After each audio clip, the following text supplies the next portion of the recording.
Midnight snow painted Cedar Springs in ghostly white silence.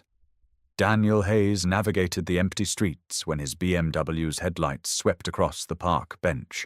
A solitary figure crumpled against the storm.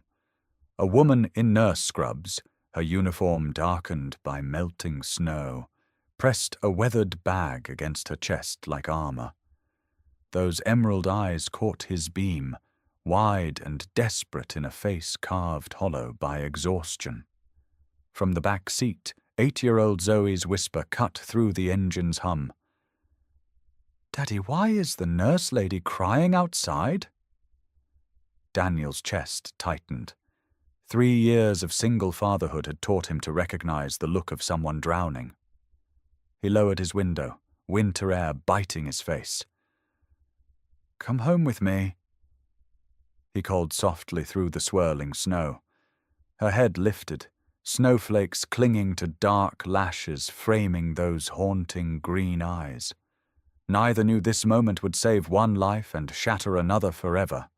Rachel Torres flinched at his voice, fingers tightening around the canvas bag that held everything she owned. The warmth from his car carried scents of leather and safety luxuries she'd almost forgotten existed. 3 days sleeping in hospital corridors and 24 hours without food had left her beyond pride. "I don't need money," she managed through cracked lips, though her body betrayed her with violent shivers. Daniel stepped into the storm, snow immediately coating his dark hair and expensive coat. Up close, he could see purple shadows beneath her eyes, the way her scrubs hung loose on a frame that had known better days. "You're a nurse." It wasn't a question. The hospital badge still clung to her pocket, though the photo was too worn to make out her face. "When did you last eat something warm?" She opened her mouth to lie, then closed it. The silence stretched between them, filled only by falling snow and Zoe's patient breathing in the back seat.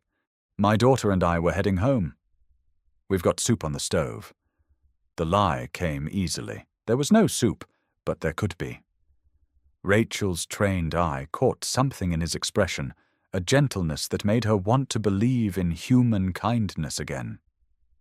"Rachel," she whispered, the name floating between them like a prayer.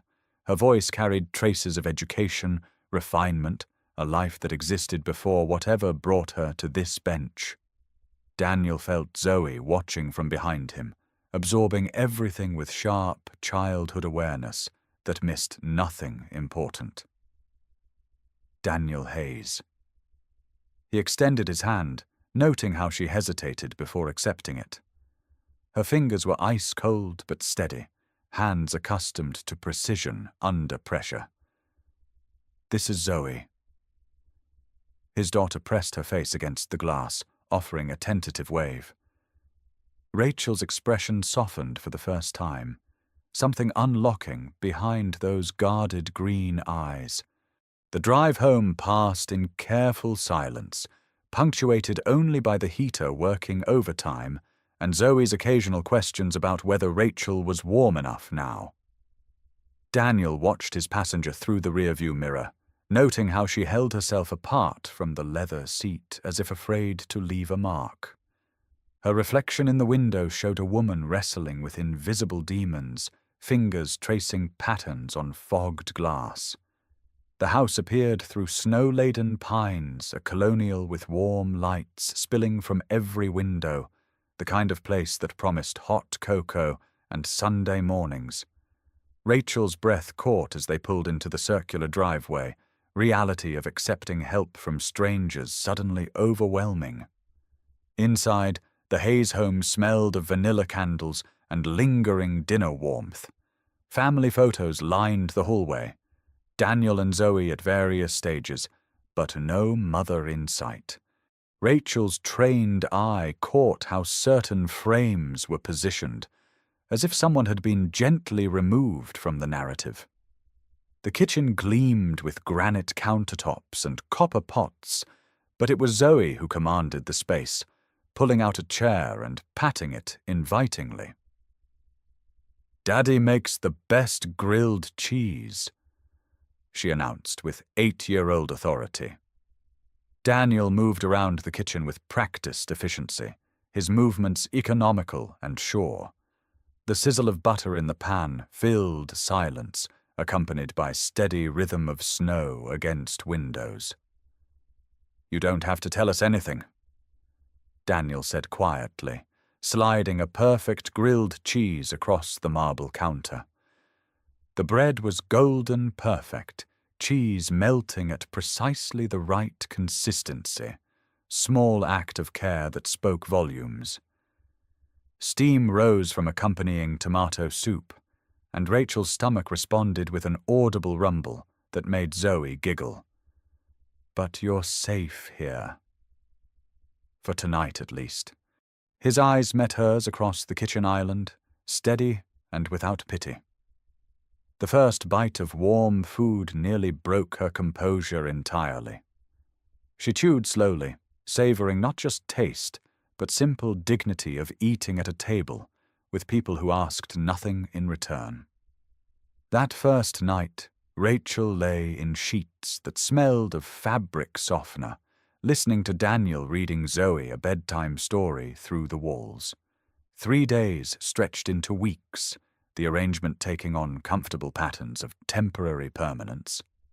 Rachel found herself making coffee before Daniel's alarm, helping Zoe with homework at the kitchen counter, folding laundry with the precision her nursing training had instilled. She never left the house, partly from shame, but mostly from fear that the outside world would shatter whatever spell had made this sanctuary possible. Daniel asked no questions about her past, offering quiet companionship of shared meals and evening television. But she caught him watching her sometimes, expression thoughtful and unreadable. Zoe had accepted her presence with easy childhood adaptability, chattering as if Rachel had always been there. The first crack in their careful peace came on a Tuesday morning when Daniel's phone buzzed insistently during breakfast. His expression shifted as he read the message, shoulders tensing in a way that made Rachel's stomach drop. "Work?"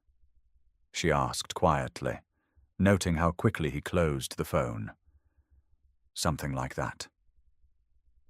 But his smile didn't reach his eyes, and she caught how Zoe glanced between them with sharp awareness of adult tensions. The rest of breakfast passed in subdued conversation, punctuated by Daniel's phone vibrating against granite countertop. Each buzz seemed to pull him further away from the table, from them, from the fragile world they'd built together. Rachel found herself gripping her coffee cup tighter, as if warmth could anchor her against growing certainty that their borrowed time was running out. That afternoon, while Zoe napped, Rachel made the mistake of answering the door. The woman standing on the porch wore the kind of smile that never touched her eyes, designer handbag clutched like a weapon. "You must be the house guest." The words dripped false sweetness and genuine curiosity. "Mrs. Henderson from next door," Rachel realized, remembering Daniel's brief mentions of the neighborhood busybody. "I'm Margaret Henderson. I live just over there." Her gaze swept over Rachel's borrowed clothes, one of Daniel's old sweaters and jeans that hung loose on her diminished frame. "I don't believe we've been properly introduced." The pause stretched long enough to become uncomfortable, filled with unspoken questions and barely concealed judgment. How wonderful that you're helping with Zoe," Margaret continued, though her tone suggested she found the concept amusing. "Daniel's been managing so well on his own since poor Sarah passed." The name hung in the air between them like a challenge. Sarah, the woman whose presence still lingered in family photos and careful spaces left in conversations. Such a devoted father. though I'm sure it gets lonely, raising a child alone. Margaret's smile sharpened, and Rachel realized she was being measured against a ghost. The sound of Zoe stirring upstairs provided welcome interruption, but Margaret's knowing look suggested she'd learned everything she came to discover. "Well, I should let you get back to helping." The word carried just enough emphasis to make its multiple meanings clear. Daniel returned home to find Rachel standing in the kitchen, staring out at the garden with an expression that made his chest tighten. "Everything all right?" She turned, and he saw something had shifted in her face, a wariness that hadn't been there that morning. "Your neighbor stopped by." The words came out carefully neutral, but he caught the slight tremor in her voice. "Margaret Henderson." He cursed silently, already knowing what that meant. Margaret had a talent for making people feel examined under a microscope, her questions wrapped in suburban pleasantries that fooled no one. She was just being neighborly. But Rachel's hollow laugh told him exactly how that conversation had gone. The distance between them felt suddenly vast, filled with complications he'd been trying to ignore. "I should go," Rachel said quietly, though her voice lacked conviction. Daniel felt something cold settle in his stomach. Not surprise, exactly, but deep disappointment he hadn't expected to feel so keenly. "Where would you go?" The question came out harsher than intended, and he saw her flinch. "I don't know, somewhere." She gestured vaguely towards the window, toward the world beyond their carefully constructed sanctuary. "I've been here too long already." The words stung more than they should have, carrying implications that made his throat tight. 3 weeks of shared meals and quiet conversations, of watching her slowly unfold like something delicate kept too long in shadow. Zoe would miss you. It was true, but also deflection from more dangerous truth that he would miss her too, in ways that terrified him. That night, after Zoe had gone to bed with usual litany of questions about why Rachel seemed sad, Daniel found himself standing in the doorway of the guest room. Rachel sat on the edge of the bed, her few possessions laid out with military precision, preparing to leave, he realized. "You don't have to do this."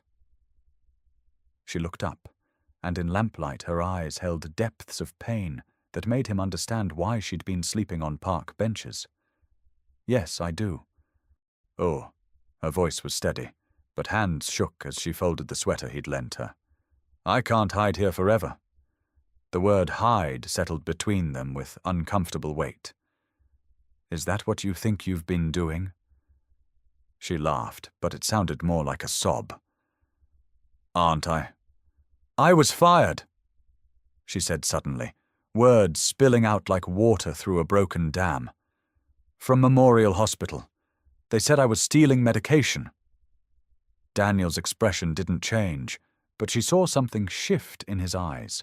Not judgment, but careful neutrality that was somehow worse. "Were you?" The question was quiet, without accusation, but it cut through her like a blade. "No." The word came out fierce, almost angry. "But someone was." "And when I tried to report it." She gestured helplessly, as if the rest of the story was written in air between them. "They made me the scapegoat." The silence stretched long enough for her to wonder if she'd made terrible mistake in telling him. Then Daniel sat down beside her on the bed, careful to maintain distance but close enough that she could feel warmth radiating from his body. "Who?" The single word carried weight of years spent in boardrooms, dealing with corporate politics and calculated betrayals. Rachel's laugh held no humor. "Dr. Peterson, golden boy of the cardiac unit, third-generation physician, hospital board connections, the works." She rubbed her temples, as if she could massage away the memory. I caught him palming Dilaudid from the pharmacy. When I confronted him, he said he was taking it for a patient who was in too much pain to wait for proper dosage approval. Daniel frowned, his business instincts recognizing the sound of a well-crafted lie. But you didn't believe him. It wasn't a question. I might have, if I hadn't seen him do it 3 more times that week. Always different excuses, always patients who mysteriously never appeared in the system. The next morning brought an early phone call that pulled Daniel from sleep, with sharp insistence of bad news. His assistant's voice carried unusual tension that made him instantly alert. "Mr. Hayes, we have a situation. There's been some chatter in the industry about your personal circumstances." Daniel's blood chilled as he processed the implications. His company had built its reputation on trust and reliability, qualities that didn't mesh well with harboring someone with Rachel's public reputation. What kind of chatter? But he already knew. In a small city like Cedar Springs, news traveled fast, and Margaret Henderson had never met a piece of gossip she couldn't weaponize. "The Steinberg Group is reconsidering the merger talks. They're concerned about your judgment regarding risk assessment." The words hit him like physical blows, 3 years of careful business building suddenly teetering on edge of collapse. Rachel was already gone when he hung up the phone, her room stripped of any evidence she'd ever been there. Only a note remained on the pillow, written in precise handwriting of someone accustomed to medical charts. "Thank you for giving me back my faith in human kindness. I won't let my problems destroy what you've built. Take care of Zoe, she deserves all the love in the world." Daniel stared at the paper until words blurred, feeling something vital tear loose in his chest. Zoe appeared in the doorway, still in pajamas, clutching her favorite stuffed rabbit. "Where did Rachel go, Daddy?" The simple question carried weight of every loss she'd already experienced in her young life. "I don't know, sweetheart." The admission felt like failure on a scale he hadn't experienced since Sarah's diagnosis. The search took 3 days of calling hospitals, shelters, anyone who might have encountered a woman matching Rachel's description. Daniel's business obligations piled up as he drove through neighborhoods he'd never seen, places where desperation wore different faces but carried the same hollow eyes he'd glimpsed that snowy night. Zoe accompanied him, her 8-year-old determination fierce and unwavering. "She's probably helping sick people somewhere," she said with absolute confidence of childhood. "That's what nurses do." The faith in her voice made Daniel's throat tight with emotions he couldn't name. On the 3rd day, a volunteer at the downtown mission remembered a woman who'd helped organize their medical supply closet with unusual efficiency. Quiet lady, green eyes, hands like a surgeon. They found her at St. Catherine's Free Clinic, a rundown facility in the part of town where hope came in smaller increments. Through the window, Daniel watched Rachel suture a cut on a young boy's arm, her movements precise and gentle, despite the clinic's limited resources. She wore scrubs that had seen better days, but her face held serenity he hadn't seen during her time at his house. This was her element, he realized. Healing people who couldn't afford traditional health care, working without recognition or adequate compensation because it was who she was at her core. Zoe pressed her nose to the glass, her breath fogging the surface. "She looks happy, Daddy." The observation was both accurate and heartbreaking, carrying implications about their borrowed domesticity that Daniel wasn't ready to examine. "You shouldn't be here." Rachel's voice was steady when she finally emerged from the clinic, but Daniel caught the way her hands trembled slightly as she removed her latex gloves. The late afternoon sun caught auburn highlights in her hair, reminding him of autumn leaves and the way she'd looked that first morning in his kitchen. Zoe was worried. It was safe truth, easier than admitting his own sleepless nights, and the way her absence had made his house feel like a museum of interrupted lives. I left a note. Her voice carried defensive edge that told him exactly how much their separation had cost her, too. Notes aren't explanations. Zoe had wandered over to examine the clinic's garden, giving them illusion of privacy while staying within protective distance. You just disappeared. The words came out rougher than intended, carrying 3 days of fear and frustration he hadn't allowed himself to fully acknowledge. Your business, Rachel said quietly, not meeting his eyes. I heard about the merger problems, about the questions people are asking. Daniel's jaw tightened at confirmation that news of their situation had spread beyond his immediate circle. So you decided to solve the problem by running away. The harshness in his voice made her flinch, but also brought her chin up in the defiant gesture he'd learned to recognize. I decided to stop being selfish. Her green eyes flashed with something that might have been anger or might have been unshed tears. I decided to stop hiding behind someone else's kindness while the world tried to destroy everything good in his life. The words hit him with unexpected force, carrying truth he'd been avoiding since Margaret Henderson's visit. What if I don't want you to solve my problems for me? The question surprised them both with its intensity. The confrontation might have continued, might have reached some resolution or deeper understanding, if not for the black sedan that pulled up to the clinic with ominous precision of official business. 2 men in expensive suits emerged, their movements carrying careful authority of federal agents or corporate investigators. Daniel felt Rachel tense beside him, her body shifting into hyper-alert stance of someone who'd learned to recognize danger in professional clothing. Dr. Peterson, she breathed, and Daniel followed her gaze to see a third figure, stepping from the vehicle-tall man with prematurely silver hair and the kind of smile that never reached the eyes. What's he doing here? But even as Daniel asked the question, he was already pulling out his phone, his business instincts screaming that whatever was happening required immediate documentation. The pieces of Rachel's story suddenly snapped into focus with terrifying clarity. Ms. Torres. Dr. Peterson's voice carried across the parking lot with false warmth and genuine menace. Imagine my surprise to learn you've been practicing medicine without proper credentials. His companions flanked him with practiced efficiency of people accustomed to intimidation tactics, suturing wounds, dispensing medical advice, all while under investigation for drug theft. Rachel's face went pale, but her voice remained steady.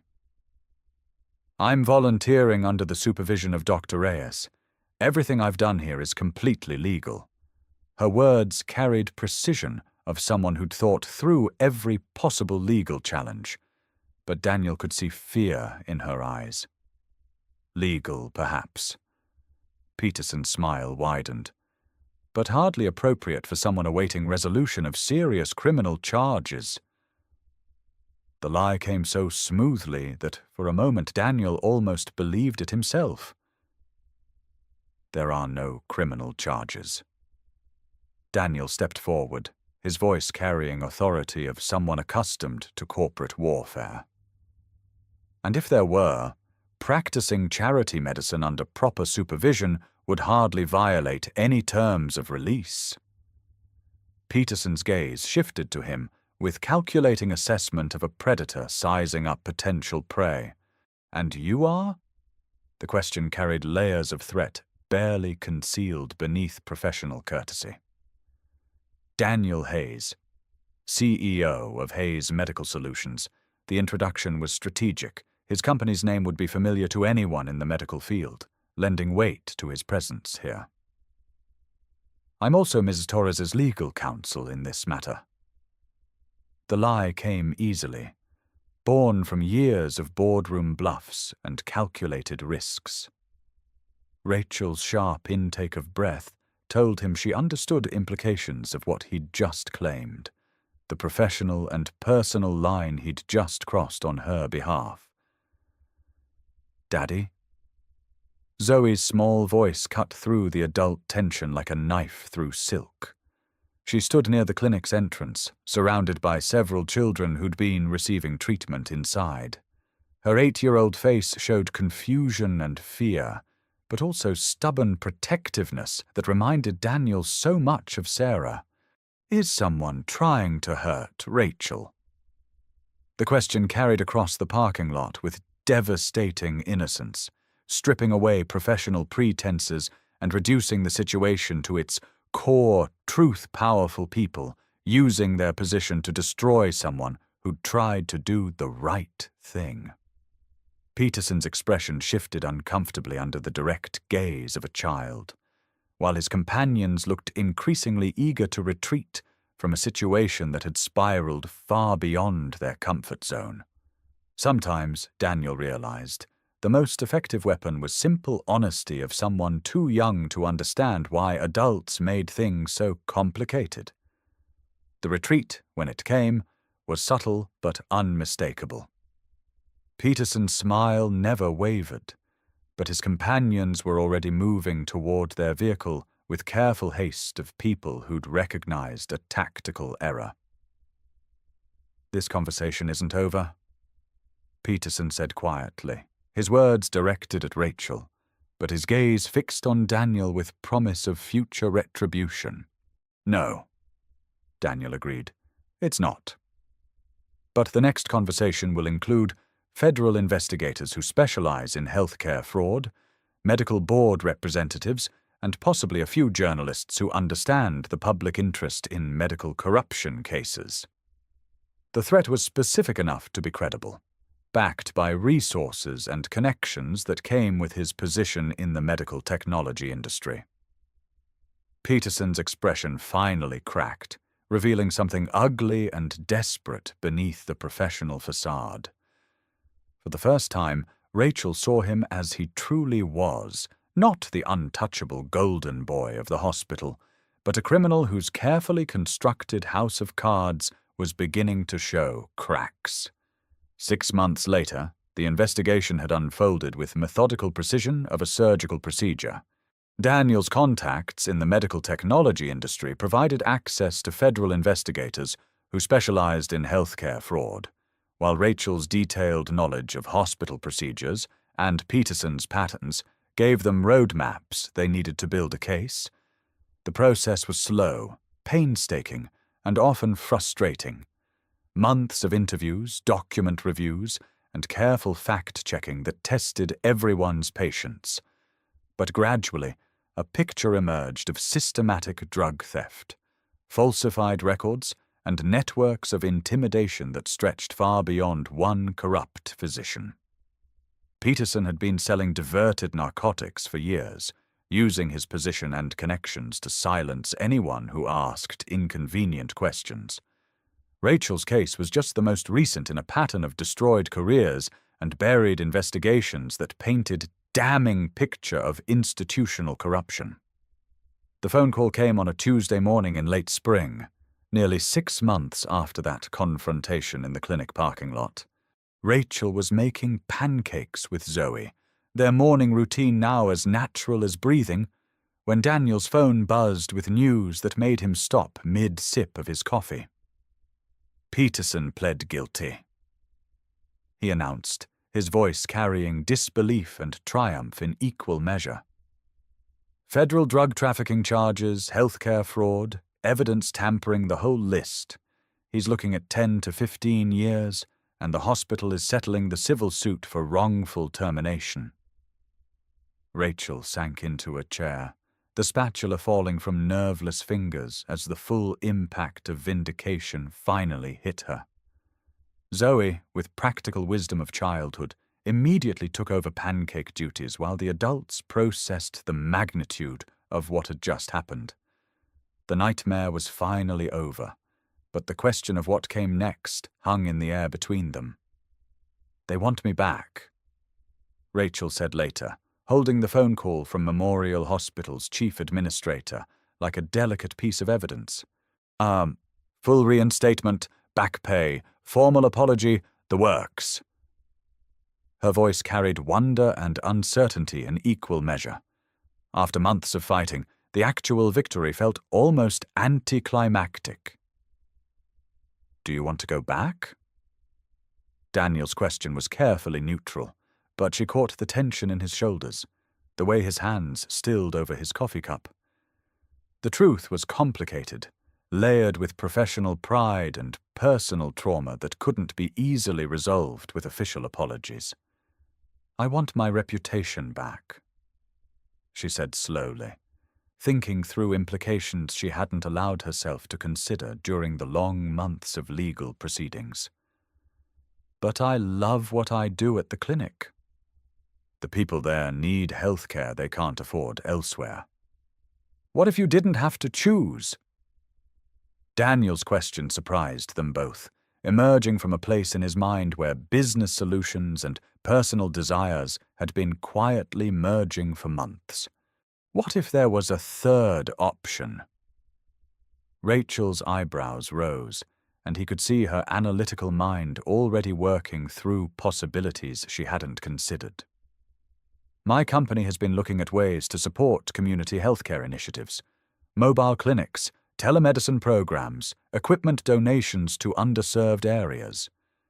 The ideas had been theoretical until now, business concepts that looked good in annual reports but lacked personal connection. What if we made St. Catherine's a pilot program for a larger initiative?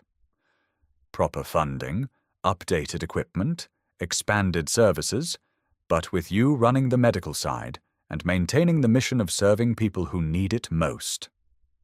The proposal hung between them like a bridge between worlds, professional and personal, practical and idealistic. The partnership, when it finally took shape, exceeded everyone's expectations. Hayes Medical Solutions Community Health Initiative launched with St. Catherine's as its flagship location, bringing modern equipment and sustainable funding to a clinic that had operated on hope and determination for too long. Rachel found herself not just treating patients, but training other nurses, developing protocols for community healthcare that could be replicated in underserved areas across the region. The work was challenging, meaningful, and exhausting in the best possible way. The kind of career that felt like a calling rather than a job.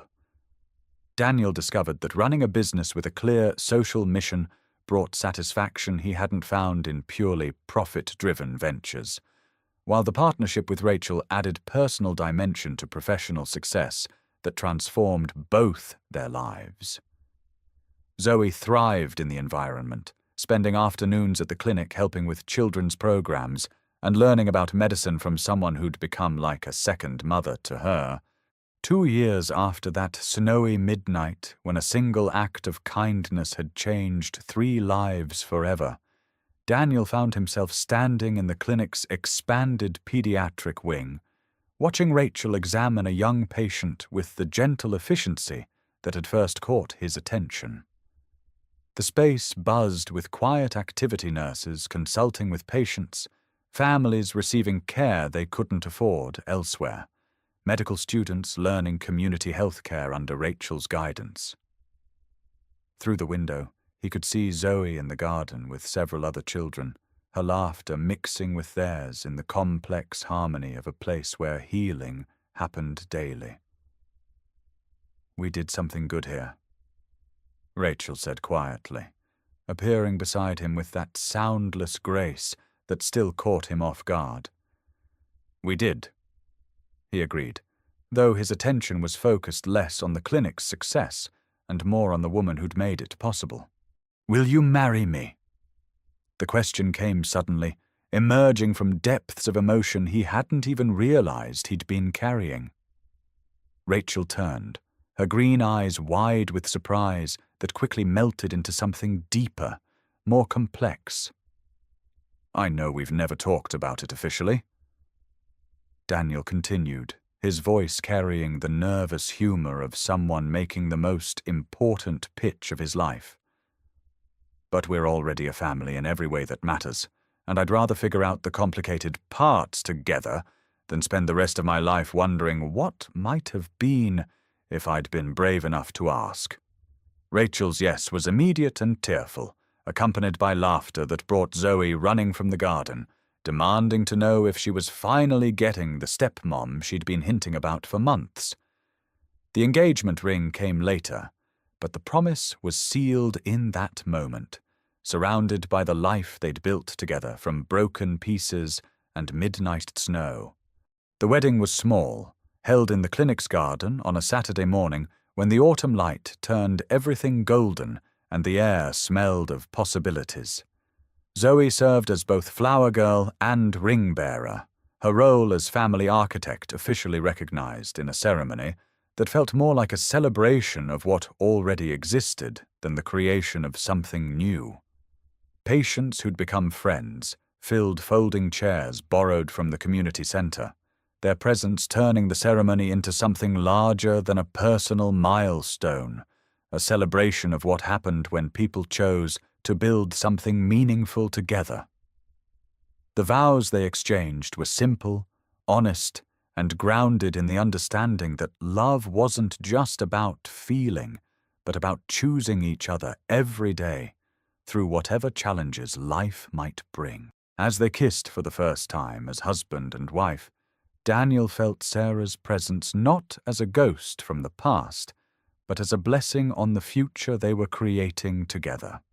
5 years after that midnight, when kindness changed 3 lives forever, Daniel stood in the clinic's lobby reading a brass plaque that commemorated the facility's designation as a national model for community healthcare integration. The nameplate read, "The Hayes Community Health Center," honoring both the family that had founded it and the mission that sustained it. Through the lobby windows, he could see Rachel consulting with a young mother about her infant's feeding schedule, while their daughter Hope, now 2 years old, played in the garden under Zoe's watchful supervision. The scene carried the comfortable chaos of people who'd learned that happiness wasn't the absence of complications, but the presence of love strong enough to weather whatever challenges arose. "Think it will last?" Rachel asked, appearing beside him with the quiet grace that still made his heart skip after years of marriage. "The clinic will evolve," Daniel replied, watching their daughters together in the garden. "But this," he gestured toward the scene of family and community intertwined, "this will last because we built it on something stronger than just good intentions.